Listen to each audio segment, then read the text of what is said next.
Magandang araw mga boss, dito na tayo sa last part. Dahil nga sa nang ma-check up ko itong sasakyan ni customer at ikutin ko itong gulong niya, meron akong narinig na sipol. Kaya naman pala itong brake pad nakadikit siya dito sa rotor disc. Ang naging dahilan nga ng pagkakadikit nitong brake pad dito sa rotor disc ay itong sliding pin bolt. Dahil nga sa stock up yan. Stock up!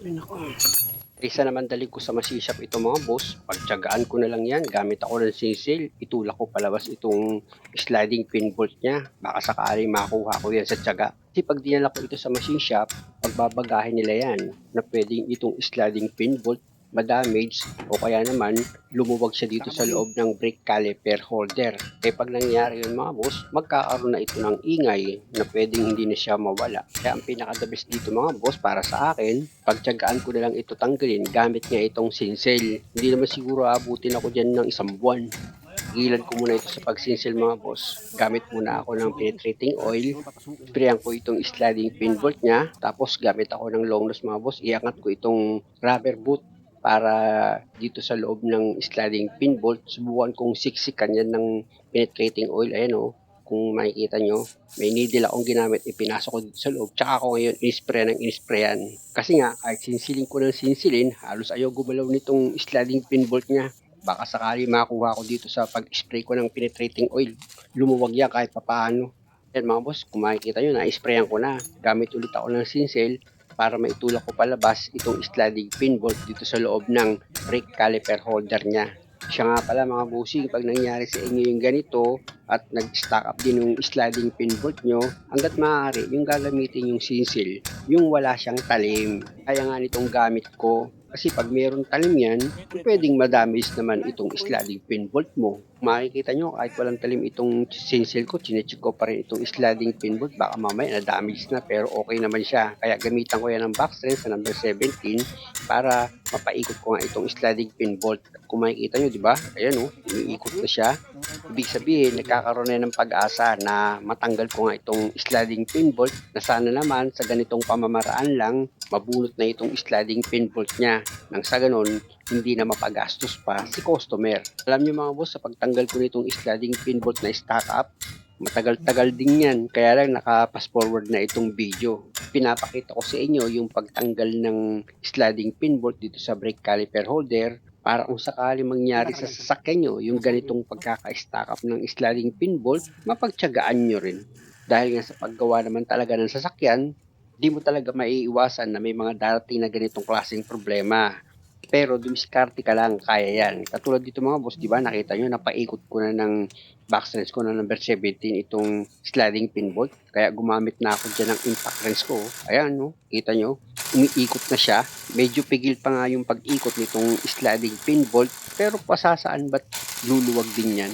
Kailangan kasi mga boss, pag ganitong stack up, bukod sa papaluin mo yan, ikutin mo itong sliding pin bolt. Dapat pagpalitin mo yun, tapos i-spray mo siya ng penetrating oil. Para kahit papano, magkaroon ka ng chances na matanggal mo nga itong sliding pin bolt na stack up. Gaya yan mga boss, di ba? Napaikot ko na itong sliding pin bolt. Sisinsilin ko na ngayon yan. Palabas itong sliding pin bolt niya. Ayan o, kita nyo. Umaangat-angat na siya ng kaunti. Pag ganyan mga boss, malaki na pag-asa na matatanggal ko na nga itong sliding pin bolt na stack up. Isa pa, pag ganitong nagtatanggal kayo ng stack up na sliding pin bolt, huwag masyadong malakas yung pagpalo nyo dito sa sinsel para lang matanggal nyo ng mabilis itong sliding pin bolt na stack up. Mali kasi yung ganong sistema. Ang diskarte dyan mga boss, paunti-unti lang. Kasi pwedeng pag malakas masyado yung palo nyo, babalaktot itong sliding pin bolt. Pero pag paunti-unti lang yung palo nyo, para matanggal nyo nga itong sliding pin bolt na stack up, tapos balanse pa yung pagpalo nyo ng sinsel, gaya niyan mga boss, kung makikita nyo, di ba? Lumabas na itong sliding pin bolt niya. Pag ganyan, dahil sa medyo matigas pa rin, spray nyo pa rin yan ng penetrating oil.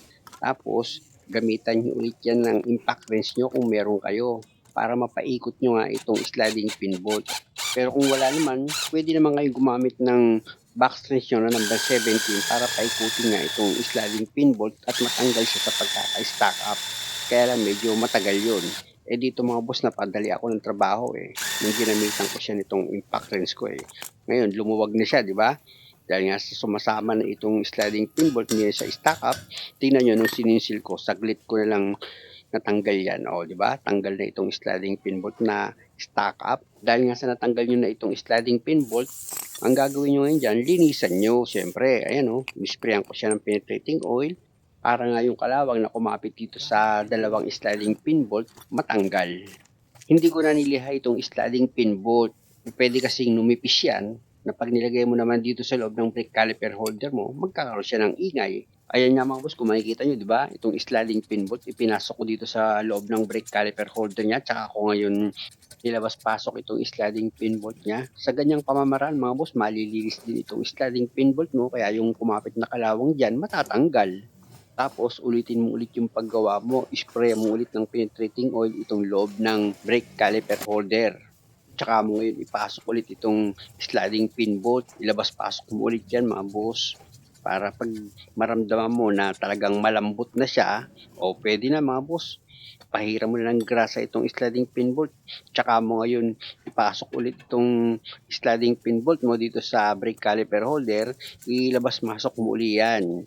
Pati dito sa baba ng brake caliper holder mo, ganun din mga boss. Kung makikita nyo, ilabas-pasok ko itong sliding pin bolt niya. Dito kasi sa ginagawa ko mga boss, pinipre-up ko lang naman itong sliding pin bolt dito sa loob ng brake caliper holder. Dapat kasi naglalaro yan, itong sliding pin bolt. Nag-aaltrasabante siya, ibig kong sabihin. At dito na ako ngayon sa brake caliper. Kung makikita nyo, tinanggalan ko ng alikabok yan mga boss, yung mga kumapit dito sa brake caliper niya. Gumamit ako dyan ng brush, ayan o. Para kahit paano, pag inilagay ko itong brake caliper, malinis siya. Hahanginan ko pa yan mga boss itong brake caliper holder para sigurado ako natanggal na yung kumapit na alikabok dyan. Siyempre naman, idamay ko na itong back brake niya pati itong rotor disc sa hanginan. Para nga yung alikabok na kumapit dito sa rotor disc at back brake, matanggal din siya. Maganda kasi mga boss, pag nagtrabaho kayo, hindi baling tumagal. Basta't sigurado kayo na maayos nyo yung sasakyan nyo pag kayo ang magdi-DIY. At dahil nga sa okay na ito mga boss, pahiram ko na ng grasa itong sliding pin bolt niya. Tapos, ilagay ko na yan. Ayan mga boss, sa taas ng brake caliper holder, nilagay ko yung sliding pin bolt. Tapos, dito naman sa baba mga boss, yan, yung sliding pin bolt, ilagay ko na rin.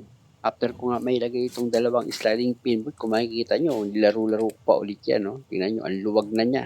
Taas baba itong dalawang sliding pin bolt, okay na yung laro niya. Kaya pwede ko na ngayon linisan itong brake pad. Sa paglinis naman itong brake pad mga boss, gagamit ka lang naman dyan ng sandpaper. Lihahin mo itong ibabaw ng brake pad mo para yung tumigas nga dyan matanggal. Yan kasi kadalasan yung pinanggagalingan ng pagsipol pag umapak ka dito sa brake pedal mo. Kaya napaka-importante, pag tinanggal mo na itong brake pad mo, lihahin mo na rin yung ibabaw niyan. Dahil nga sa ganyang pamamaraan, nalinis mo na itong brake pad mo. Ganyan lang naman yung gagawin nyo mga boss kapag kayo ang magdi-DIY ng sasakyan nyo para hindi na kayo mapagastos. Tapos pag okay na, ilagay nyo na itong brake pad dito sa brake caliper holder. May guide naman yan. Itapat nyo lang siya sa guide dito sa brake caliper holder tsaka nyo itulak. Di ba? Okay na siya. Ganon din dito sa kabilang brake pad. Pag inilagay nyo yan, itapat nyo siya dito sa guide ng brake caliper holder. Pag tumapat na itong brake pad, idiin mo. Salpak na itong brake pad mo. At dahil nga sa okay na itong pagkakalagay mo ng brake pad, pwede mo na ngayon ilagay itong brake caliper niya. Sa paglagay ng brake caliper mga boss, napakadali lang naman yan. Hindi ka naman na siguro maliligaw sa pagkabit nitong brake caliper mo. Basta itong pagkakabitan mo ng 2 bolt na number 14 dito sa brake caliper mo, maitapat mo yan dito sa butas ng brake caliper holder. Ayan mga boss, kung makikita nyo, nilagay ko na itong bolt na number 14 sa taas at ito naman yung sa baba na bolt na number 14, ipinakapit ko na rin yan sa thread niya. Sana nga lang mga boss, naintindihan nyo itong ginawa kong video kung paano ko tinanggal yung stock up na sliding pin bolt dito sa brake caliper holder na hindi nyo siya kailangan pang dalhin sa machine shop o kaya naman sa welding shop para painitan itong brake caliper holder nyo kung sakaling mangyari sa inyo yung ganitong klaseng problema. At ito na mga boss, balik na ulit ako sa trabaho. Kung makikita nyo, hinihigpitan ko na itong 2 bolt na number 14 dito sa brake caliper. Dahil sa okay na ito mga boss, pihitin ko na pakaliwa itong manibela ni customer para dumiretso na itong rotor dish niya at may lagay ko na itong gulong. At dahil nga sa same procedure lang ng paggawa dun sa kabilang side ng preno, hindi ko na ipinakita yun sa video. Actually mga boss, yung dalawang sliding pin bolt dun sa kabilang side, hindi naman siya stack up.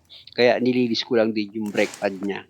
At syempre naman mga boss, yung pinaka-importante, yung pagkabit nyo ng mga nut dito sa gulong, dapat siguraduhin nyo na maayos yung pagkakahigpit nyo ng mga nut dito sa gulong. Kaya ako naman nasasabi yan mga boss dahil nga sa ilang beses na rin ako naka-experience na pumunta sa akin si customer dahil nga sa after niya mag-DIY ng preno niya, nagkaroon na daw ng ingay at nung check up ko, yung mga nut lang pala dito sa gulong, hindi masyadong nahigpitan kaya pag nagpe-preno daw siya, meron tumutog na tok, gano'n. Kasi siyempre yung gulong hampas-hampas yan pag maluwag yung mga nut dito sa gulong. At dahil sa okay na ito mga boss, ipatesting ko na kay customer itong sasakyan niya kung hindi siya makakarinig ng sipol at kung malakas na rin itong preno. Muli, maraming salamat sa panonood. Sana nakakuha kayo ng idea at kung maaari, huwag niyo naman sanang kalimutang mag-subscribe sa channel ko. Nakita niyo mga boss, di ba? Ang lakas na ng preno ni customer. Tapos, wala na rin akong naririnig na sipol dito sa gulong niya. Kung makikita nyo, lumipat pa ako dun sa kabilang side. Iniisip ko kasi baka mamaya meron pang umiingay dyan. Ayan o. Kaya lang talagang wala na yung ingay niya.